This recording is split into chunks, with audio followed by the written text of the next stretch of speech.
sitting in the Luger courtroom during orientation, seeing all my future classmates and understanding these are going to be my future peers. One of my favorite memories of law school is just meeting all the amazing people in West Virginia and all the welcoming energies that I've been encompassing so far. I would have to say my favorite memory has just been meeting everyone in our class and learning about everyone's different backgrounds, and then making a bunch of new friends, like just in general in law school. My favorite memory so far has been going to Barrister's Ball with all my friends. It really felt just very casual, even though we were all dressed up, and sort of seeing everyone outside of the context of the classroom was really fun and enjoyable. Favorite memory? There's so many. Probably Barristers. I thought that was really fun. It was good to be with everybody and stuff. It was fun. My favorite memory in law school is when we shared in groups and I realized that everybody else was going through the exact same hardship, so at least it felt like, we were all connected through the adventure we were going on. My favorite memory in law school would definitely be Skip. I'm still trying to Cameron, what's your favorite memory in law school? If I had to pick, I'd probably say the first mixer at Joe Mama's, the welcoming mixer. Oh yeah, that one is good. Christian, what's your favorite? The roadways to the bench event. I would say last semester, taking my torts exam, Professor Weishart let us just put in AirPods. I sat at the teacher's desk, put my feet up, and just listened to music the whole time. It was pretty chill. My favorite memory, probably at the end of first semester exams, when I turned in my last exam and I felt really accomplished, and I kind of figured out that I can do this, and that was really reassuring for the rest of the way through my 1L year. But I think my favorite was just all the people that I met and all the friends that I made, and just honestly feeling like I made it. I think that was just my favorite memory. So, yeah. Favorite memory? That is a good question. Wow. Favorite memory? I guess, to be selfish, a good memory will be that I won the Luger Cup with Zach. That's a good one, selfishly. But overall, I think a lot of the memories that I'll look back and have kind of cherish will be what I have with my classmates, whether it be you or just everybody in general. So right now it's that one, but I'm sure by the time it's all said and done, it'll be something different.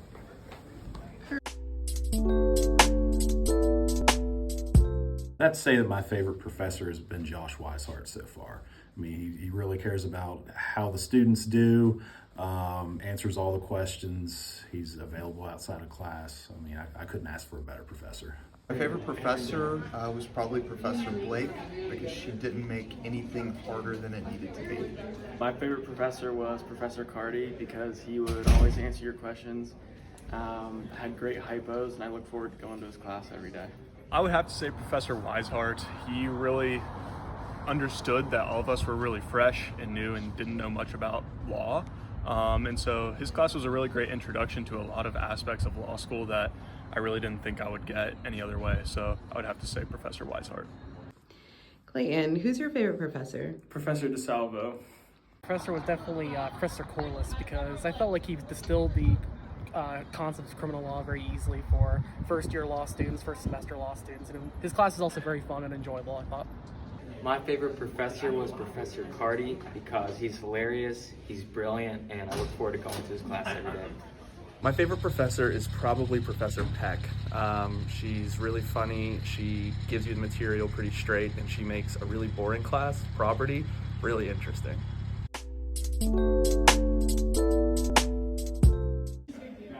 Don't compare yourself to others. Good one. I feel like I have done that a lot, and it doesn't help you at all, and you have no idea who's actually Callie classes, because I was surprised when I saw the list. Okay. I would say just outline early. Don't wait until Thanksgiving, first semester, to start outlining. I'd say the best advice I could give is to make sure that you're prioritizing yourself and taking care of yourself. Law school's a lot of work, but that doesn't mean that you have to just destroy yourself in the process. And if you do so, then your schoolwork's going to suffer in the end. All right, Jacob. Quimby or to not Quimby? That is the question.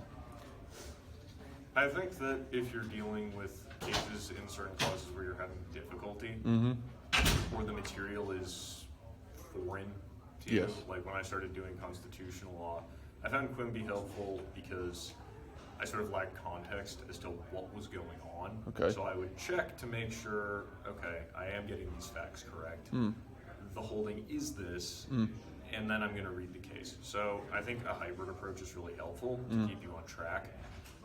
One or the other by themselves is a bit reductive. Do what you need to know the material. Good. Make sure you read all the cases that you get assigned. Just read, and reread some more would be the best piece of advice that I could give. I would definitely recommend to start studying early and start outlining like as you go through the cases instead of just waiting and trying to do it all at the end, because that's very overwhelming. Coming in, definitely make friends with a lot of the other 1Ls. You guys will be like trauma bonded by the end of it, so definitely get to know your peers and spend a lot of time in the library, definitely. I would tell future 1Ls that it's not that bad. It's hard, it's the most difficult thing you'll ever do, but you have time to watch TV in the evenings. You can do stuff for fun, like it's not that terrible, you'll be fine. I would say I have two pieces of advice. The first is to get involved and get to know your classmates better, because a lot of things are based on connections both in school and also outside of school. And my second thing is to always leave yourself a future gift. And what I mean by that is if you can do something in advance, go ahead and do that, because the next day when you don't have to do it, you'll feel a lot better. The advice I would give would be to know your audience and to respect your other classmates and your professors. You coming into law school, so like everybody's kind of like you, so your opinions don't really matter because they're not going to change theirs. So just know that when you speak up in class. My advice is to develop some serious self-awareness and empathy and perspective. Everybody has a reason for what they believe, and it may not be what you believe, but you have to be able to cooperate and meet in the middle with people if you want to be an effective lawyer and just a good person overall. Is to be authentic, come into law school, do your own thing, take advice from people, but like when it comes to what you developing your own brand and taking care of business, you have to do it your own way, and you don't want to follow people too much. Outline, and make sure you use a calendar so you stay on top of everything. I think I would tell future 1Ls that everyone's going to have imposter syndrome, that you're not alone, and that if you've made it here, you deserve to be here. Okay, I got a hypothetical for you. You're in a zoo, and a tiger jumps out of his cage. And there's two exits. One exit the tiger's guarding, and the other exit is free, but to go through that other exit, you got to type a legal memo on arson. Which exit are you taking? The one with the tiger. Yeah, okay, my man, I thought so. Christian, how many times did you cry in the first year? None. Cameron, how many times did you cry in the first year? I don't think I cried at all. Mine, how many times? Oh Lord, ask Justin Timberlake, Cry Me a River, because your girl was crying every now and then. But we can make it dressy. I'm already tearing up now. All right, I'll give you an easy one.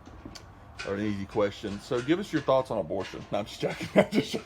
Okay, really an easy one. You're in medieval Europe.